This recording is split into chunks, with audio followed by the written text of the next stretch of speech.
Je vais vous parler aujourd'hui des pommes pilées. C'est un plat camerounais d'origine de l'Ouest. En fait, c'est fait à base des pommes, du haricot, de l'huile de palme et du sel. Pourquoi je prends cet exemple juste comme ça, hein? Mais ne vous fiez pas à l'exemple en soi, fiez-vous aux ingrédients. C'est de ça que je veux parler.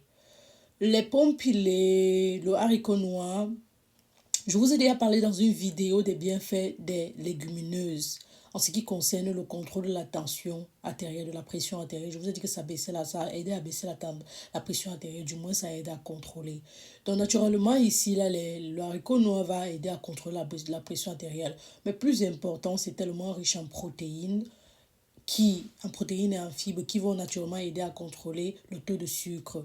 Qui dit taux de sucre veut dire contrôler le poids, parce que c'est le sucre qui s'accumule au niveau du ventre en tissu adipeux pour donner l'obésité. Donc vous comprenez déjà que le haricot ici va aider à contrôler le poids. Au-delà de ça, ça contient le potassium, ça contient la vitamine C, ça contient le magnésium, ça contient le phosphore. Toutes ces choses-là qui vont aider à contrôler la santé du cœur, mais aussi de l'organisme en général. Ça contient aussi la vitamine B6, le folate, qui vont aider ici à contrôler l'anémie, donc à la production des globules rouges. Donc il y aura pas d'anémie, du moins. Je vais dire, le haricot contient de belles choses. C'est vrai que les personnes qui souffrent de colopathie fonctionnelle ici vont avoir un peu les difficultés parce que ça va produire beaucoup de gaz dans le ventre, beaucoup d'air. Mais ils peuvent quand même manger en quantité juste. Et vous vous rappelez que je vous avais dit que la fève, ici je parle du haricot noir, mais dans le cas où vous consommez la fève, vous vous rappelez que chez les personnes qui ont la carence de l'enzyme, le glucose 6-phosphate déhydrogénase, ça peut vous causer le favisme. Donc, vous allez voir si la personne consomme la fève, le haricot fève, la personne va avoir les urines noires et tout ça, avoir une anémie drastique. Donc, vous savez déjà, si vous avez cette carence ou vous avez consommé un type de haricot et vous commencez à avoir ce genre de problème, vous vous rendez à l'hôpital en suspectant le favisme. Ça, c'était juste une petite parenthèse. Donc, le haricot, ici, est trop bien. D'accord? Ça contient du sucre, mais juste en petite quantité. Les fibres que ça contient aussi, ça peut aider l'intestin à bien fonctionner. Vous savez déjà que la flore intestinale aime les fibres. Donc, le haricot est seulement bien pour eux. Et quand je parle de contrôle du poids, c'est aussi parce que les légumes en général, comme le haricot, quand tu manges, tu te sens rassasié, donc ça fait que tu ne manges plus beaucoup. Et comme j'ai dit tout à l'heure, ça contenait les protéines, donc ça n'a pas de sens que tu fasses le haricot et la viande et le poisson, parce que c'est l'excès de protéines, d'accord? Maintenant, en ce qui concerne les pommes en soi sont aussi bien, ça contient un peu de fibres, les fibres insolubles en même temps, qui sont pas mal pour la santé. Le problème avec les pommes, c'est que ça contient beaucoup de sucre. Le sucre simple en petite quantité, mais le sucre complexe, comme par exemple dans tout ce qui est féculent, hein, patates, ignames, tout ça, spaghettis, riz. Donc, ce sont un peu les mêmes problèmes. Ce sont eux qui font prendre le poids. Et du coup, si je vous mets une image ici, vous allez vous rendre compte que, j'espère que je vais pouvoir la mettre, vous allez vous rendre compte que j'ai servi en fonction des proportions.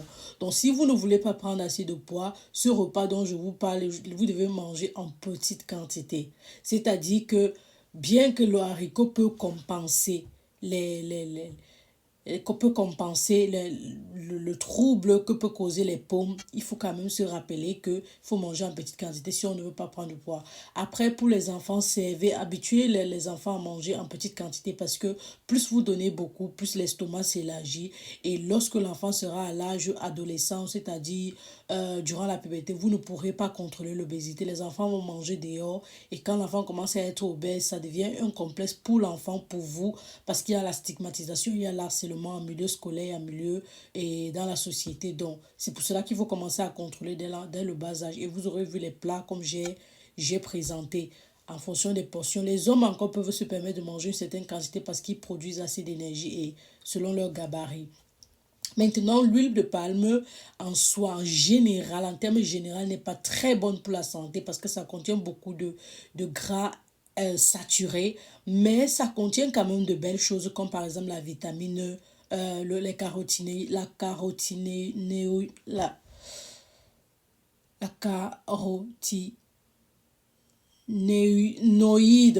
carotinoïde qui va aider ici à convertir en vitamine, qui sera converti en vitamine A. Donc, vous aurez assez de vitamine A pour les yeux naturellement. Mais aussi, ça contient, ça permet aussi de protéger le cœur, hein, d'accord? Donc, du coup, ce n'est pas aussi mauvais. Ça, c'est son côté aussi qui est bien. Il y a les études qui ont prouvé. C'est aussi bien quand on mange ça naturel. C'est-à-dire, on ne fait pas frit. Et vous, si vous ne le savez pas, c'est contenu dans beaucoup d'aliments, comme le déjeuner des enfants, c'est un biscuit. Donc, c'est utilisé au quotidien, même si on ne se rend pas compte. Donc, du coup, voilà le repas et le sel. Maintenant, la quantité de sel dépend aussi de vous. Donc, du coup, si tu as le haricot qui contrôle la glycémie, la tension artérielle, pardon, et que tu peux mettre beaucoup de sel, ça veut dire que tu es en train de tout gâter. Si tu prends aussi le haricot en conserve, conservé avec le sel, ça veut dire que quelque part, tu n'es pas en train de profiter de ça. Vous aurez vu que parfois, quand on cuisine le haricot, on utilise un peu l'eau de ça parce qu'effectivement, certains nutriments se retrouvent plus dans l'eau. Les pommes aussi sont bien quand on mange avec la peau parce que la peau protège beaucoup, la peau contient beaucoup de fibres et lorsqu'on parle de fibres, les fibres ici amortissent la quantité de sucre que tu vas manger. Les pommes pilées, lorsque c'est pelé, ça veut dire que le sucre est plus en grande quantité parce que c'est pelé et c'est pilé, ça veut dire que la digestion est très rapide. Alors que si c'est pas pelé, c'est pas pelé et c'est à mâcher, la digestion sera un peu plus lente parce que les fibres vont favoriser l'élimination. Voilà comment, quand je parle de l'alimentation, de la perte de poids, c'est dans ce sens que je parle. Vous êtes trop focus de je ne dois pas manger ceci parce qu'elle veut perdre du poids. Ce que vous ignorez, c'est que pendant que vous le faites, vous créez des troubles dans d'autres parties du corps, sur d'autres organes. Donc quand je parle de la perte de poids ou je parle de l'alimentation, je regarde les choses à 360 degrés. Ça ne sert à rien de me priver de ceci alors que ça va aller troubler tel organe ou ça ne sert à rien de prendre ceci en disant que, en tout cas, je continue de perdre le poids alors que quelque part là-bas, c'est en train de créer un problème. Donc, il faut regarder les choses à 360 degrés. Voilà l'objectif de mes vidéos lorsque je parle d'alimentation et de perte de poids.